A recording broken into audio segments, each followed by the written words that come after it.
Greetings, gamers! Welcome to part number 6 of my Let's Play Fire Emblem 9, Path of Radiance. And in today's episode, I'm going to be retrying Chapter 5 Flight with a much different strategy. I'll just say that.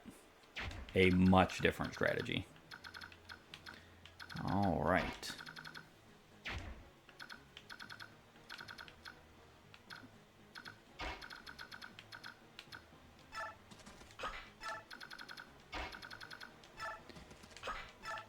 Very nice.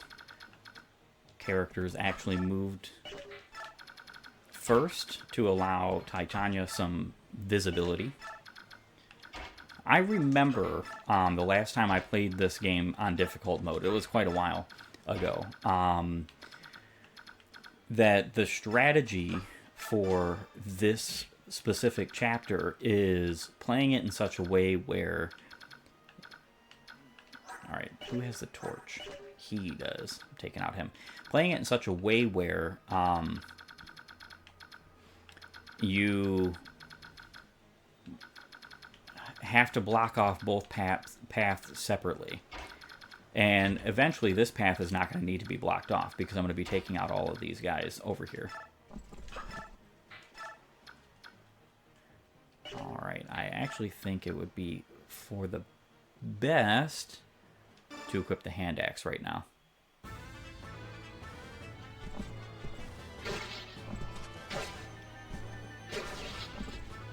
Little bit of damage suffered by Titania, which is unfortunate, but she should be fine.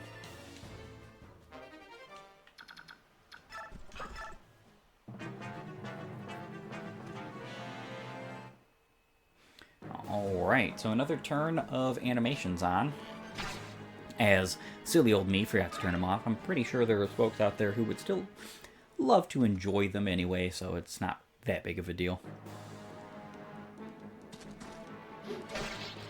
You had a hammer and you attacked my cavalier. Brilliant. I know he's far and away weaker than Gatry, but you would almost think that the enemies would say, you know what, I've got an effective weapon. Let's use it on the enemy that I'm effective against. It just goes to show you how weak effective weapons are in this game. They're really bad. Really bad.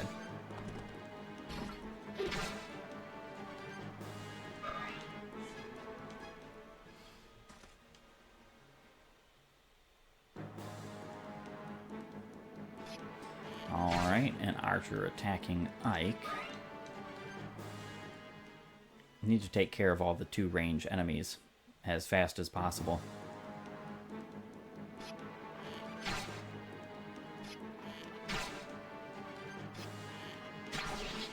Very nice. Only opponent he could have attacked, besides Titania. Titania would have attacked back, so there's no way he was going to do that.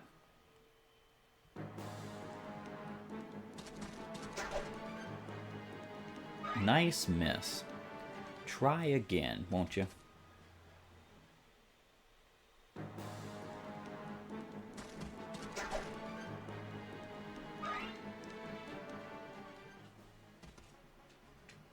Alright, we should be pretty darn okay this time around. Much better off than we were before.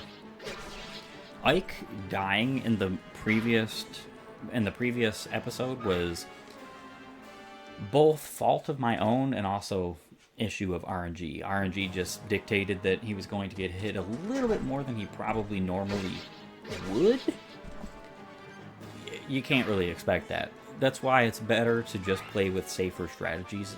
But because it was an early turn, this is, you know, early game as well. It's not really that big a deal. It is nice that Titania is actually taking out these fools, as they are part of the reason why Ike went down.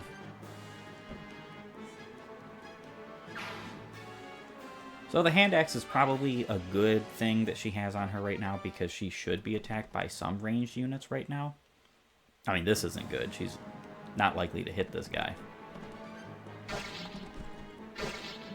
Well, she did, but not enough damage.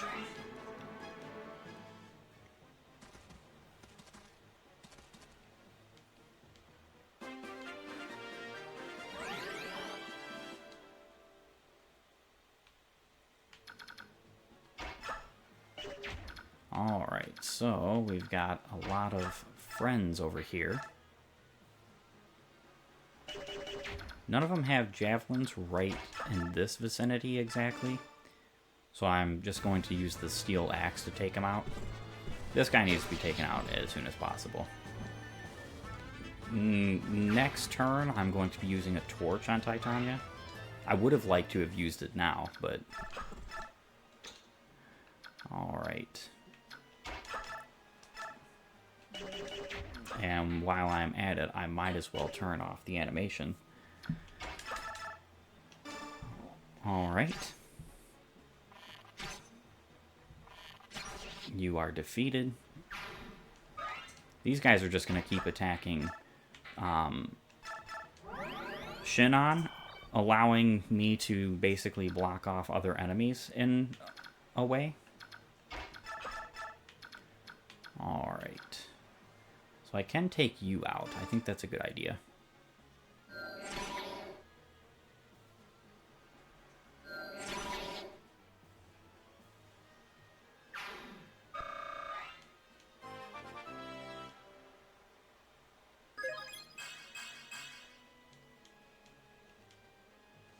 Not a bad level up for Soren. Yep, and we will defeat you.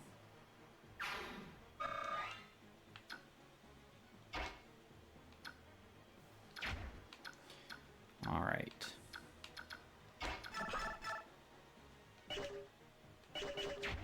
Yeah, it's unfortunate that characters like Oscar on my party don't have very much experience points because he can't reliably double any of these guys.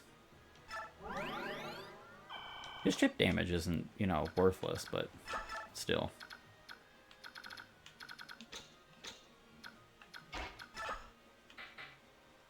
Alright, I think that is my turn. Alright, enemies, let's see what you've got. Hopefully, enough that I can handle. Nice. Blocked off, so everybody's going to attack Gatry now. I was kind of hoping for that. I didn't want to say necessarily because if it didn't work, it didn't work. But going for Boyd like that means that only Gatry's going to be attacked, and he's not really threatened by any of these enemies here. Especially dudes wielding hammers, which I'm pretty sure that guy's wielding. There's pretty much no way a regular axe-wielding fighter is doing 6 damage to Gatry right now.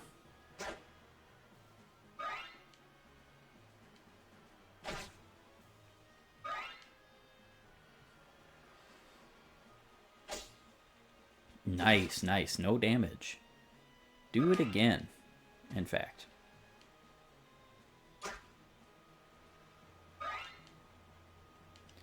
Alright, I'm going to take out you guys.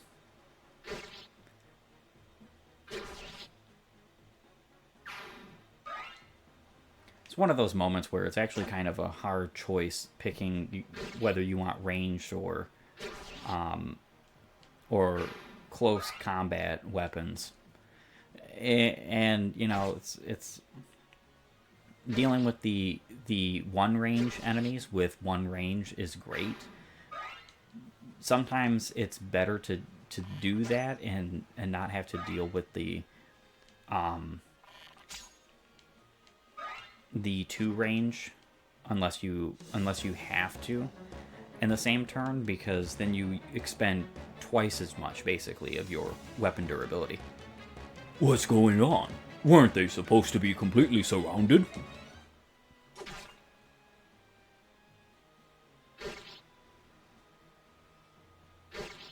Looks like I'll be taking out Dakova next turn, actually.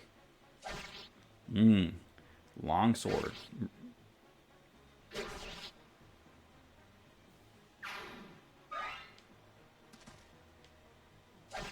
Ooh, another long sword.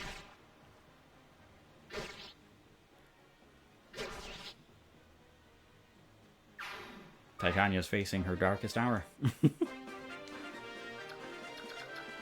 Alright, so Dakova over here.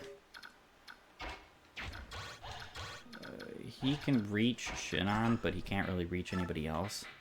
I'm going to equip a javelin, and I'm also going to use the elixir. Yes, would be nice to use a torch so we could see more of the enemies. Not really that big of a deal.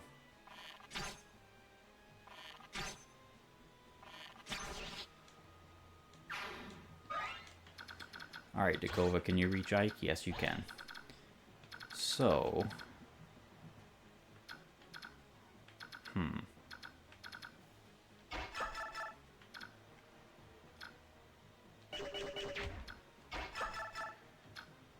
Alright, we'll take you out.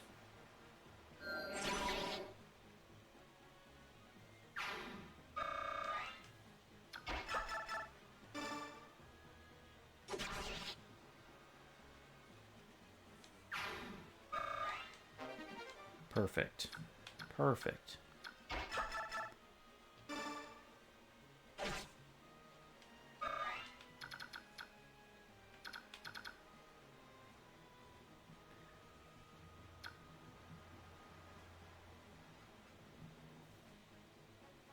Not super sure how I want to deal with this, so I don't have to deal with Dakova, but I think the best route is to just let him smack Ike, because nobody else is going to. 3 turns defense. Oh, let's not blow that heal right now.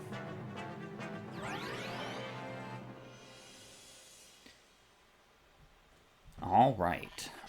Boyd taking that necessary damage.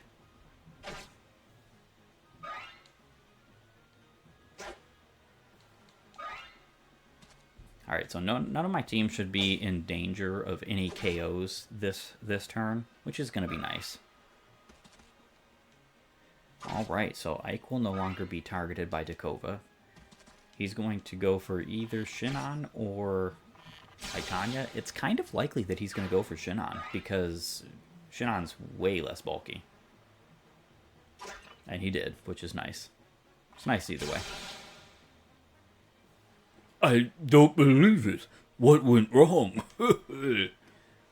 General Dakova. No, not the General. Not at the hands of these scum. I will not allow it. Ah, face me and breathe your last, you wretched scum.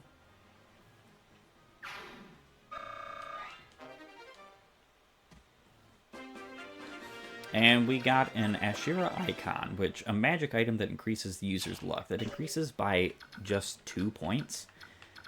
So it's abysmal, to say the absolute least. Let's start handling these guys over here.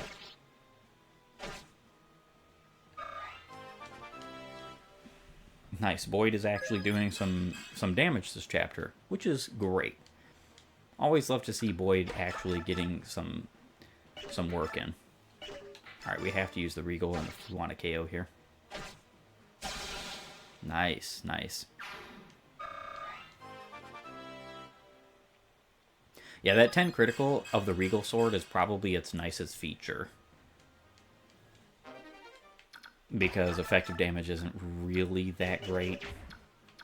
It's not terrible, but it's not great. Nice.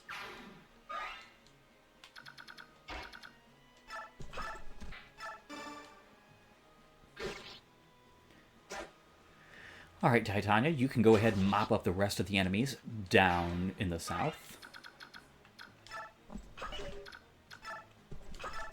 There actually shouldn't be that many left. Yeah, Soren.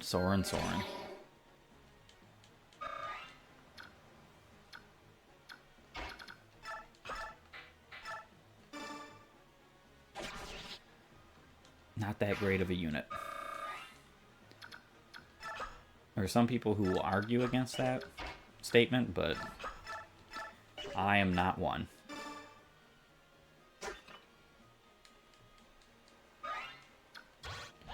If you're a bad unit, you are a bad unit. And unfortunately, Soren is not that great until much later on, when you're actually able to promote him, when he's doing more reliable damage, and it's not just like meager chip. Because that's pretty much what he'll do most of the time is just meager chip damage.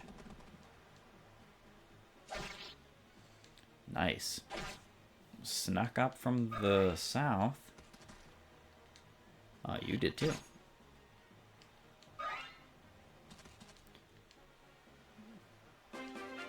Alright. So now that Titania has pretty well taken care of the southern side, we don't really need to guard it anymore. So my plan here is to just swoop in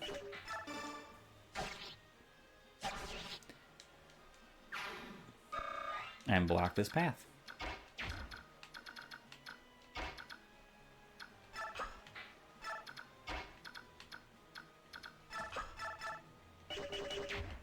Alright, Soren.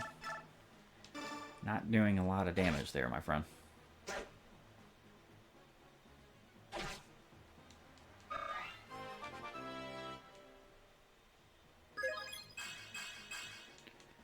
Resistance.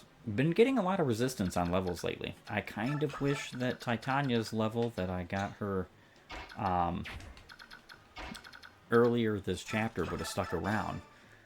But because I had to reset, that is just not how things panned out, is it? And that is a level up for Soren. Nice. Yes, you need all the magic you can possibly muster at this current time. Fantastic that you're getting it.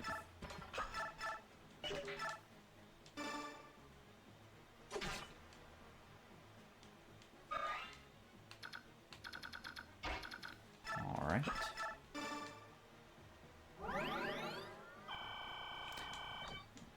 I could not imagine the early game of this, of Path of Radiance without Rise. It would be a nightmare, because your best healing tool otherwise would be the wonderful, thunderful elixir that you only have 3 uses of.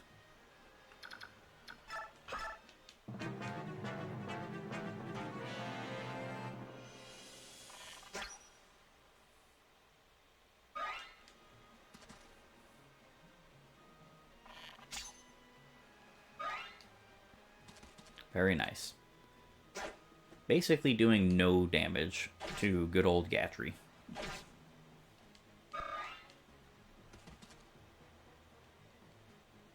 Ah, ranged options, huh?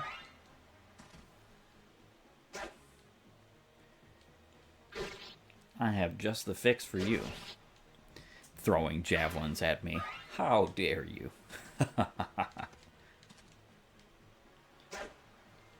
Some of these guys do have one range, though. It's kind of interesting because this is the early game chapter where you deal with pretty much the most range at first. And so it's kind of pertinent to be mindful of where you are putting your items. Specifically, the javelin and hand axe you get until this point. All right.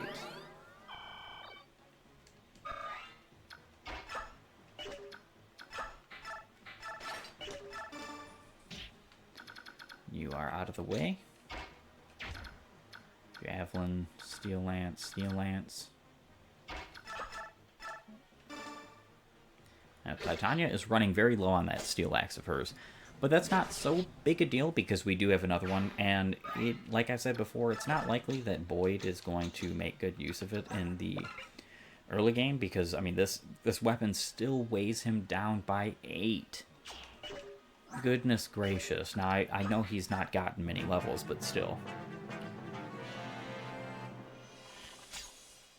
Weapon weight is, by and large, a little bit more in this game, but being honest, it could be far more than it is. Most of your characters get to a point where weapon weight is a trivial matter, and I don't particularly like that. One thing I love about the Thracia and the GBA games is that Constitution or build is what determines your speed stat with the weight of the weapon. So you have 12 weight. If you have 12 weight on an item and you have 9 build or Constitution, you minus 3 speed. It's pretty simple. I don't think strength should be what determines that necessarily. Some people would disagree, but I do like there being a build stat, and I love how Thracia has build growth. General Dakova's gone. We're beaten. We don't stand a chance. Retreat quickly now. Retreat. So defense for only 6 turns. Kind of a wild thing there, you know. We've cleared the surrounding area of Daein troops. There's no question about it. We're enemies of the Daein kingdom now, aren't we? We've no time for rest. Everyone, pack your things now. We leave at once, before the enemy brings reinforcements. Understood. Boyd, come with me. Right behind you, brother. We've got to hurry too. Come on, Rolf. We've got to pack as much food and supplies as we can. Whatever you say. Let's go, Mist. Titania, take Shinon and Gatry and make sure we have a secured road from here to the Great Forest. We'll make our way to Gallia through the Sea of Trees. On my way, sir. Rise, you stay here with me. I want you to help me pull essential documents from the library. Everything else we burn. Yes, sir. Ike, you're in charge of the princess. All right. Princess Alencia, I'm going to ready a horse for you. What should we have you do? I know. Go to the mess hall. I'm sorry? Time will go by faster if you're helping Mist than it will if you're just sitting around waiting up for me. Oh, I understand. I can do that. What does that exactly mean?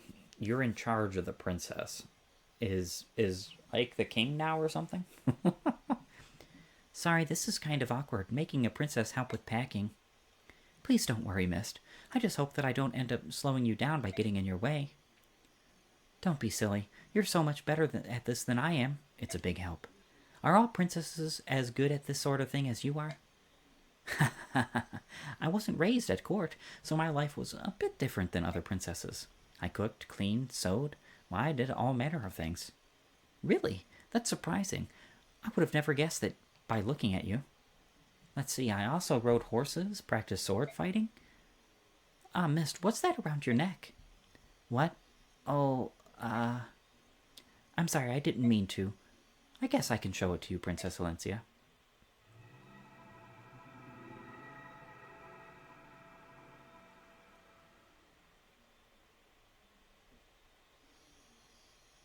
Oh, it's lovely. That's an incredible medallion, isn't it? I wonder what that light is. It used to belong to my mother. It's all I have to remember her by. I don't know where the light comes from. It didn't used to be like that. A while back it just started glowing. The world is full of mysteries, isn't it? One thing is clear, though. It certainly is beautiful. I wonder what that light means.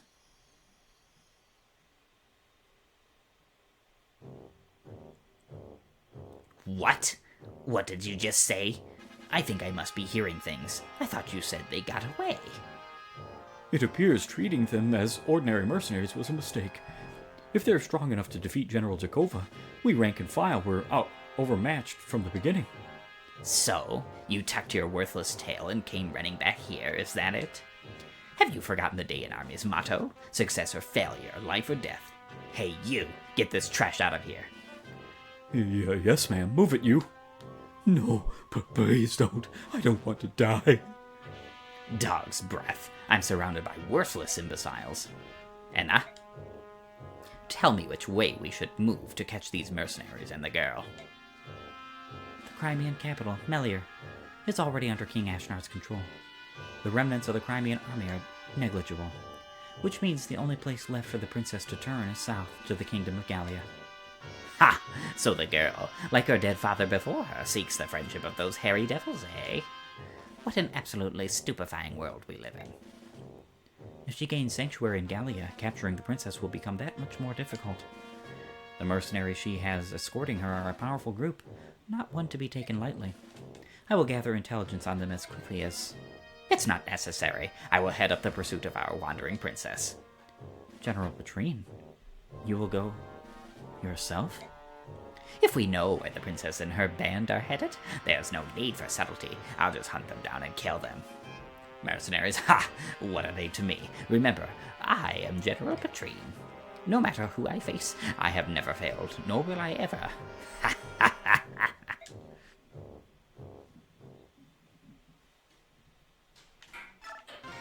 I'd say that's a fitting voice for that psychopath.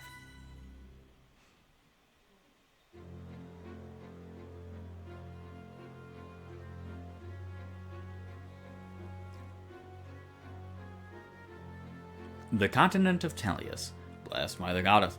To the northwest lies the land of Crimea, home of the Greil Mercenaries.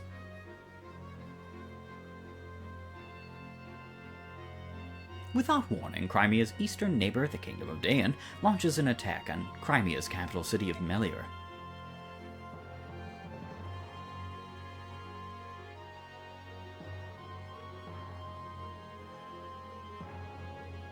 I love these map scenes. I think they're awesome. Ike leads a handful of mercenaries to Melior to confirm Soren's news of the attack. En route, they happen upon a young woman, unconscious but unharmed. Fearing for her safety, they take her to their stronghold. And this is the best image we ever get of Alencia. When she awakens, the woman gives her name as Alencia and lays claim to the title of Princess of Crimea. I'm much more a fan of the more medieval-esque style of the pictures, the drawings in this game, rather than the actual CGI, not really CGI, but like the images of the characters, like the image of Mist holding the medallion we just saw. I think those look a little bit too low poly compared to the pictures. I would rather just the still 2D shots than the 3D images of characters. I just don't think that they did the cinematics in this game justice, if I'm being honest. She relates the sad tale of her flight from Crimea and of her parents' murder at the hands of Ashnard, King of Daein. The Greil Mercenaries answer Princess Alencia's plea for help and agree to escort her to the Kingdom of Gallia. Small nation. Located to the southwest of Crimea, Gallia is home to the Legus, a race quite unlike Ike and his fellow Bjork.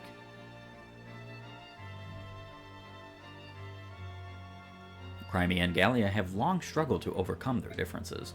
In recent years, the two kingdoms have done much to ease the prejudice between the Legus and Bjork factions. Their combined efforts have forged a bond of trust and friendship that may yet overcome years of intolerance. Ike and company escape the Daein army, abandoning their longtime base. From there, they begin the long march toward Gallia. Their task clear and their destination far, they slip into an ocean of trees.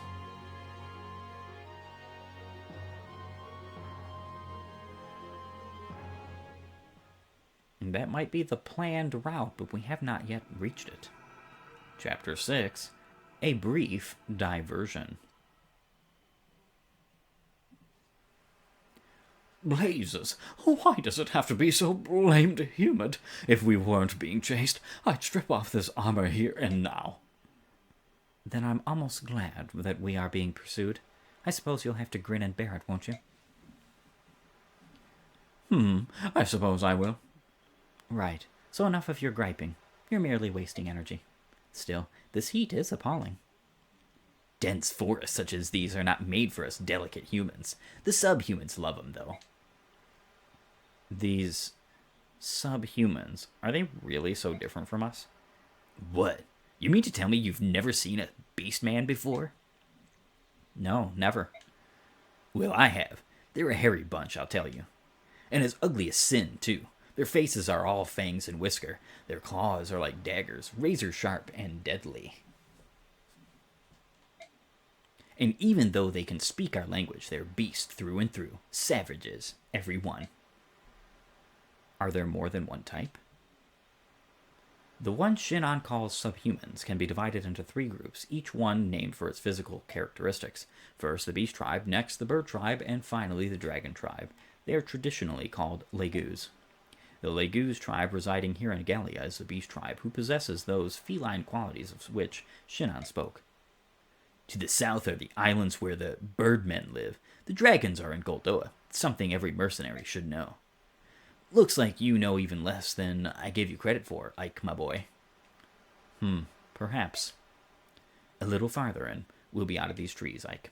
Really? That means Gallia proper. Compared to this forest, even a kingdom of half-breeds will seem like heaven. And that's when we lost track of them. I assigned a squad to pursue them and returned so I could give you this report. Understood. You may step down. So Princess Elyncia is making her way through the forest to Gallia. Ina? It appears your advice was sound. Well done. You have earned my praise. Thank you. When the king assigned me a tactician, I wondered what I had done to lose his trust. When I saw it was a young girl, I burned with anger at the king's judgment. Still, it's worked out better than I had expected. Keep up the good work. Of course. Now then, it's time for the hunt to begin.